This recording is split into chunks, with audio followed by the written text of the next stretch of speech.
Baik, Assalamualaikum warahmatullahi wabarakatuh. Perkenalkan, nama saya Nadia dari kelompok 2.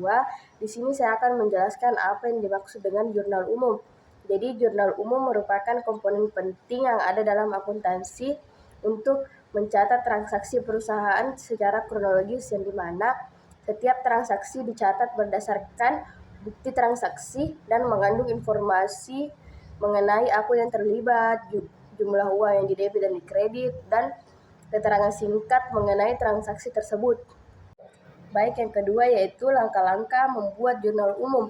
Yang pertama yaitu mengidentifikasi transaksi, yaitu yang dimana kita menganalisis transaksi tersebut dan mengidentifikasi akun-akun yang terpengaruh.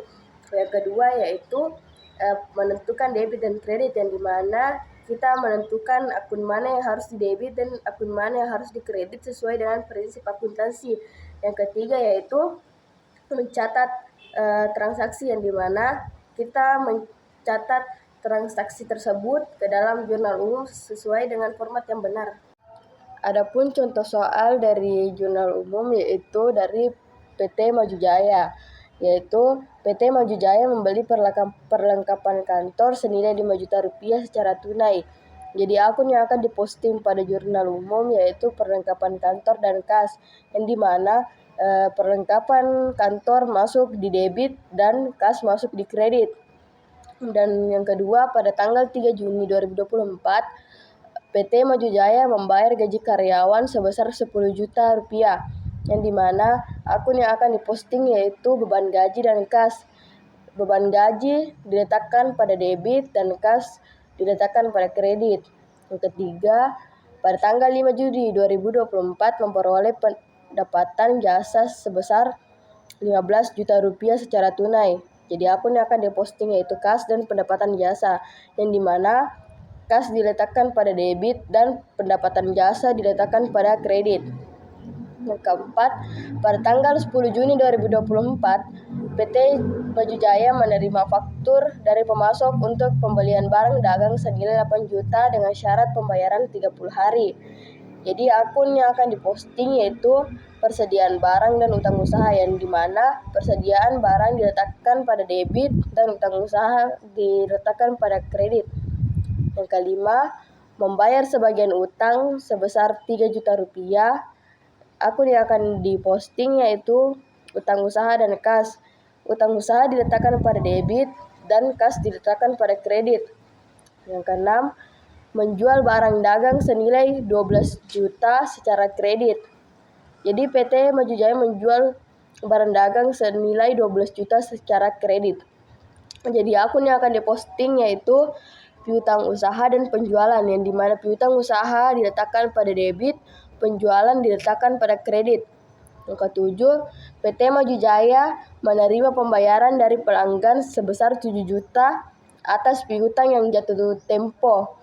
Jadi akun yang diposting yaitu kas dan piutang usaha, yang mana debit kas diletakkan pada debit dan piutang usaha diletakkan pada kredit.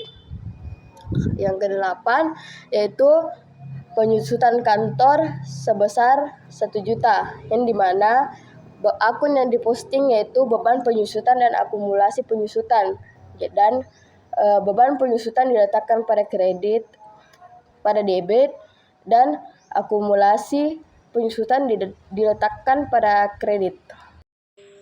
Assalamualaikum warahmatullahi wabarakatuh. Perkenalkan, nama saya Asdiana. Di sini saya akan menjelaskan tentang jurnal penerimaan kas.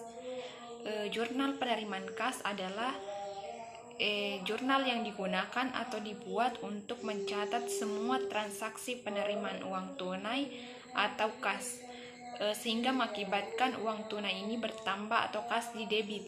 Adapun jenis transaksi jurnal penerimaan kas, yang pertama setoran modal transaksi, yang kedua penjualan tunai, yang ketiga retur pembelian tunai, yang keempat menerima pelunasan piutang, Yang kelima, meminjam uang tunai. Dan terakhir adalah menerima pendapatan.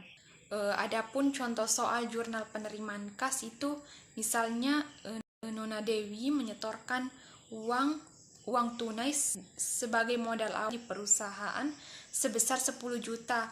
Terus kita itu sebagai bendahara menerima uang dari Nona Dewi tadi itu 10 juta. Terus kita masukkan ke kas, posisinya debit, terus kredit kita isi di modal, karena di kredit tidak ada kolom modal, maka kita tulis di nama akun modal. Terus di bagian kolom jumlah kita tulis 10 juta. Baik, sekian dan terima kasih. Itulah tadi penjelasan saya mengenai jurnal penerimaan kas. Assalamualaikum warahmatullahi wabarakatuh. Baik, bismillahirrahmanirrahim. Assalamualaikum warahmatullahi wabarakatuh. Perkenalkan, nama saya Muhammad Ikram dari kelompok 2 akan menjelaskan materi tentang jurnal pengeluaran kas. Jadi, jurnal pengeluaran kas adalah bagian dari buku jurnal dalam akuntansi yang digunakan untuk mencatat semua transaksi pengeluaran uang tunai atau setara kas lainnya dalam suatu periode tertentu. Pengeluaran kas ini bisa berasal dari berbagai jenis transaksi seperti pembelian tunai, pembayaran utang, pembelian aset, dan biaya operasional lainnya. Fungsi jurnal pengeluaran kas. Yang pertama, mencatat transaksi pengeluaran kas. Mencatat setiap pengeluaran kas untuk memastikan ada catatan yang lengkap dan akurat. Yang kedua, mengontrol aliran kas. Membantu mengendalikan dan mengelola arus kas keluar dari perusahaan. Yang ketiga, pengelolaan utang. Memantau pembayaran utang dan kewajiban lainnya. Dan yang keempat, laporan keuangan. Data dari jurnal pengeluaran kas digunakan untuk menyusun laporan keuangan yang lebih besar seperti laporan arus kas. Struktur jurnal pengeluaran kas. Jurnal pengeluaran kas biasanya mencakup beberapa kolom utama. Yang pertama, tanggal, yang berisi tanggal transaksi pengeluaran kas. Dan yang kedua, nomor bukti, yang berisi nomor bukti dokumen bukti pengeluaran kas. Yang ketiga, keterangan, yang berisi deskripsi atau tujuan pengeluaran kas. Dan yang keempat, referensi, nomor akun atau kode yang digunakan dalam sistem akuntansi. Dan yang kelima, jumlah akun yang dikeluarkan. Dan yang keenam, akun yang terpengaruh, akun-akun yang dipengaruhi oleh transaksi tersebut seperti kas di kredit dan beban operasional di debit. Contoh pencatatan jurnal pengeluaran kas. Misalkan perusahaan membayar utang kepada pemasok sebesar 5 juta rupiah. Jadi pencatatan jurnal pengeluaran kas adalah kita tulis sebagai berikut. Tanggal 22 Juni 2024, nomor bukti 002. Keterangan pembayaran utang kepada PT XYZ. Referensi utang usaha. Jumlah 5 juta rupiah. Akun yang terpengaruh. Yang pertama, utang usaha atau debit sebesar 5 juta rupiah. Dan yang kedua, kas atau kredit sebesar 5 juta rupiah. Jurnal pembelian adalah jurnal khusus untuk mencatat seluruh aktivitas pembelian kredit barang dagangan. Pencatatan yang dilakukan dalam jurnal pembelian merupakan debit ke akun persediaan barang dagang dan kredit ke bagian akun utang usaha.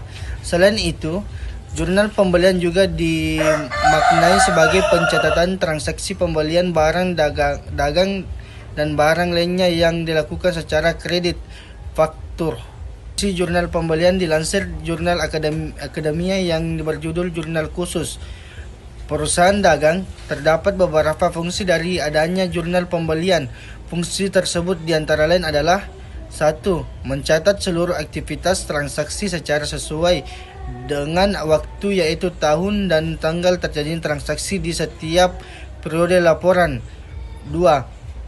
Catatan dalam jurnal pembelian biasanya akan diringkas dan diposting dalam buku besar. 3. Fungsi jurnal pembelian selanjutnya adalah untuk menyederhanakan pencatatan dan mempermudah pembukuan yang transaksinya sangat tinggi ke dalam buku besar. Contoh jurnal pembelian. Tanggal 1, membeli 10 peti telur ayam dengan harga Rp350 per peti dan dibeli dari agen makmur. Syaratnya adalah 5/7 and 3/30. Tanggal 9, membeli 10 peti telur bebek dengan harga Rp500.000 per peti dari agen Jaya. Syaratnya adalah 10/5 and per 30. Tanggal 10, membeli peti dan timbangan dengan harga Rp200 dari toko Akhtar dan akan dibayarkan minggu depan. Tanggal 11, pembelian tali rapiah, kantong plastik, dan kardus dengan total harga Rp400 dari Danish. Syaratnya adalah EOM. Berdasarkan aktivitas di atas, maka pencatatan ke dalam jurnal pembelian adalah sebagai berikut.